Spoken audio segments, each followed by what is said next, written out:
Good evening প্রিয় দর্শক।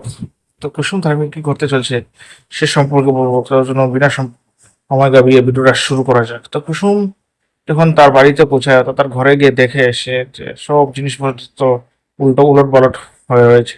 তারপরে সে কিছু বুঝতে পারেনি যে কে এইসব উলট পালট করেছে। তারপরে তার পায়ের কাছে সে একটা চিঠি দেখতে পায় এবং সেই চিঠিটা খামের ভিতরে ছিল। এবং যখন সে খামটি উঠায়, এখানে স্পষ্ট অক্ষরে লেখা ছিল বাংলাতে যে বাবাকে যদি জীবিত দেখতে চাও তাহলে আয়ুষকে তুমি ছেড়ে দিতে হবে। অর্থাৎ আয়ুষকে ছেড়ে দেওয়ার হুমকি দেওয়া ছিল সেই চিঠিতে। তো কে লিখে সে চিঠি? তাই সে সেই চিঠি দেখে নিজেই হতবাক হয়ে পড়েছে, কে লিখতে পারে। তাই সে তার মনে খুব সন্দেহ জাগছিল কে লিখবে এই চিঠি।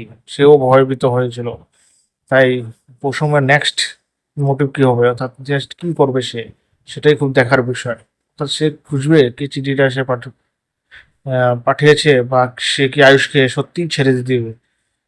এটাই খুব দেখার বিষয়। সেই নেক্সট এপিসোডে সে সম্পর্কে বলবো। তো চলুন বিনা সম্পর্ক ভাইয়ে, ভিডিওটা যদি আপনাদের ভালো লাগে তাহলে লাইক এবং সাবস্ক্রাইব করে বেল আইকনটি প্রেস করতে, যাতে আমি নতুন ভিডিও যখন আমি ছাড়বো তখন আপনাদের কাছে পৌঁছে যায়।